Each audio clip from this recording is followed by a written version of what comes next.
வண்ணம் பல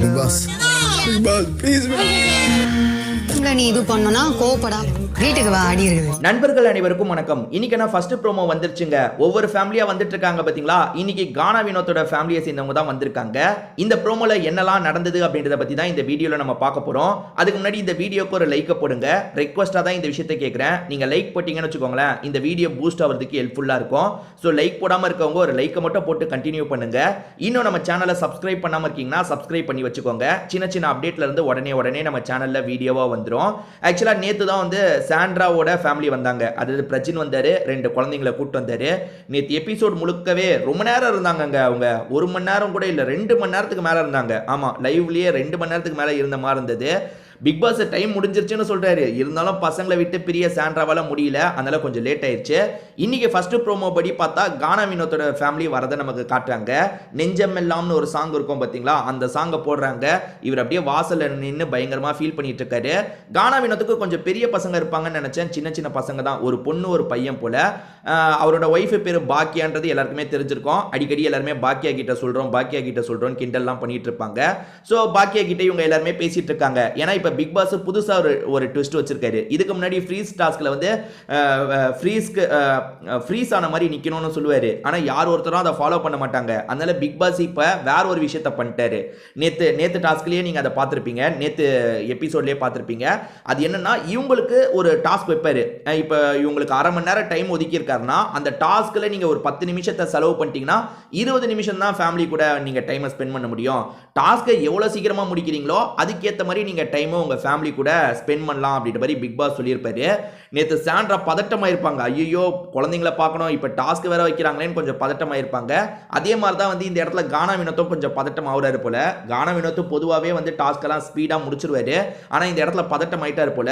please big pass அப்படின்ற மாதிரிலாம் சொல்லிட்டு இருக்காரு. ஒரு ஸ்டேஜ்ல வந்து கொஞ்சம் டைம்குள்ளேயே அந்த டாஸ்க்கை முடிச்சிடுறாரு.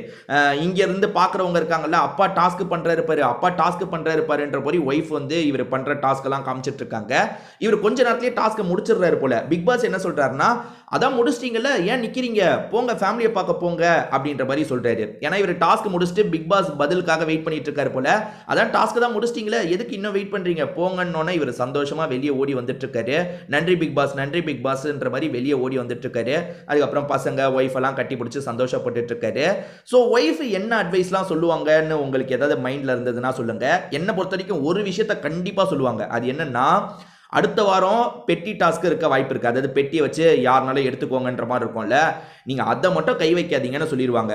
போன வாட்டி மாதிரி நடந்தா நீங்க வந்து விளையாடுங்க, பெட்டிக்காக விளையாடுங்கன்னு சொல்லுவாங்க. அதாவது போன வாட்டி வேற மாதிரி வச்சாங்க. எப்படின்னா வந்து ஒரு டைம்குள்ள பெட்டி எடுத்துட்டு வந்தாங்கன்னா அந்த காசு அவங்களுக்கு. ஸோ வந்து அதை வந்து வின்னிங் அமௌண்ட்ல இருந்து கழிச்சிருவாங்க. அந்த மாதிரி வந்தா கூட நீங்க விளையாடுங்க, ஆனா பெட்டி எடுத்துட்டு வீட்டுக்கு வர கேம் ஆடாதீங்க, ஏன்னா நீங்க நல்ல பொசிஷன்ல இருக்கீங்கன்றத சொல்லிடுவாங்க. ஏன்னா அர்ச்சனா ஃபேமிலி வந்து அர்ச்சனா கிட்ட தெளிவா என்ன தெரியுமா சொன்னாங்க, பெட்டியை மட்டும் தொடாதன்னு சொன்னாங்க. நான் சொல்றது 7th சீசன் சொல்றேன். பெட்டியை மட்டும் தொடாதன்னு சொன்னாங்க. காரணம் அர்ச்சனா வந்து அந்த இதுல ஓட்டிங்ல எங்கேயோ இருக்காங்கன்னு எல்லாருக்குமே தெரிஞ்சிருச்சுல, அதனால அந்த அட்வைஸை பண்ணாங்க. அதே அட்வைஸை தான் ஒய்ஃபும் பண்றதுக்கான வாய்ப்பு இருக்கு. ஸோ நேற்று நடந்த மாதிரி தான் என்னன்னா வந்து பசங்க 2 பேரை வந்து வீட்டில் இருக்கவங்க பொறுப்பில் ஒப்படைச்சிட்டு இப்போ ஹஸ்பண்டும் ஒய்ஃபும் பேசுறதுக்காக தள்ளி வந்துடுறாங்க. ஒய்ஃபு சில அட்வைஸ்லாம் பண்ணுறதை ப்ரோமோலியே நமக்கு காட்டுறாங்க. ஒய்ஃபு குறிப்பாக என்ன அட்வைஸ் பண்ணுறாங்கன்னா, இந்த கோவம் தான் பிரச்சனை, இந்த கோவத்தை மட்டும் கண்ட்ரோல் பண்ணுங்க அப்படின்ற மாதிரி சொல்றாங்க. அதுக்குள்ளே இவர் குறுக்க பேசிட்டாரு. இவர் கண்டஸ்டன்ட் கிட்ட தான் குறுக்க பேசுறாருன்னு பார்த்தா அட்வைஸ் பண்றதுக்கு வந்தவங்க கிட்டயும் குறுக்க தான் பேசுறாரு. என்ன தெரியுமா சொல்றாரு, உனக்கே தெரியும்ல நான் என்ன சும்மாவா கோவப்படுறேன், எனக்கு அந்த அவங்க கோவப்படுத்திடுறாங்க அப்படின்ற மாதிரிலாம் இப்பயும் கோவப்படுறாரா. உடனே ஒய்ஃப் புடிச்சிட்டாங்க. இப்போ நீ என்ன பண்ற, இப்பயும் நீங்க கோவம் தான் படுறீங்க, இந்த மாதிரி கோவப்படாதீங்க, இதுதான் பிரச்சனையாவே இருக்குன்ற மாதிரிலாம் சொல்றாங்க. சரி ஓகேன்ற மாதிரி இவரும் அமைதியா கேட்டுக்கலாம் ஆரம்பிக்கிறாரு. அதுக்கப்புறம் ஒய்ஃப் இருக்காங்கல்ல, நீ வீட்டுக்கு வா உனக்கு செம்மடி இருக்குன்ற மாதிரி சொல்றாங்க. எதுக்கு இவ இப்படி சொல்றா அப்படின்ற மாதிரி இவர் கொஞ்சம் ஷாக் ஆகுறாரு. அது என்னன்னா, அரோராவை வந்து இவர் அடிக்கடி பொண்டாட்டின்ற மாதிரி சொல்றாருல, அரோராவும் சொல்லியிருப்பாங்க, உங்க ஒய்ஃப் வந்தா இருங்க மாட்டி விடுறேன், உங்க ஒய்ஃபே நல்லா கேட்க போறாங்க அப்படின்ற மாதிரிலாம் சொல்லியிருப்பாங்க. அதை மீன் பண்ணி தான் ஒய்ஃப் சொல்றாங்க, அதாவது நீ வீட்டுக்கு வா உனக்கு அடி இருக்குன்னு சொல்றாங்க. அப்படி சொன்னவங்க உடனே சிரிக்க ஆரம்பிச்சிடுறாங்க. இதோடய இந்த ப்ரோமோ முடிஞ்சிருச்சுங்க. ஸோ இப்போதைக்கு நான் அன்அஃபிஷியல் ஓட்டிங் வச்சு தான் வந்து இந்த வாரத்தில் வந்து கானா வினோத் டாப்ல இருக்காரா திவ்யா கணேஷ் டாப்ல இருக்காங்களா சொல்ல முடியும்னு சொன்ன பார்த்தீங்களா. அன்அஃபிஷியல் ஓட்டிங் நேத்துல இருந்து கணக்காயிருச்சுல. ஃபர்ஸ்ட் நாள் படி பார்த்தா கானா வினோத் தான் அதிகமா இருக்காரு, திவ்யா கணேஷ் செகண்ட் பொசிஷன்ல இருக்காங்க. ஒரு 3% ரெண்டு பேருக்கும் வித்தியாசம் வருதுங்க. ஆனா இதுல வேற ஒண்ணு இருக்கு, நல்லா புரிஞ்சுக்கோங்க. இப்ப கமருதீன் நாமினேஷன்ல இல்ல, வீட்டு தலன்றதால கமருதீன் நாமினேஷன்ல இல்ல. சோ கமருதீனோட ஓட்டு யாருக்கு போகும் நீங்க யோசிச்சு பாருங்க. பார்வதிக்கு போகாது, ஏன்னா பார்வதிக்கும் கமருதீனுக்கும் ஒரு சண்டை போகாது.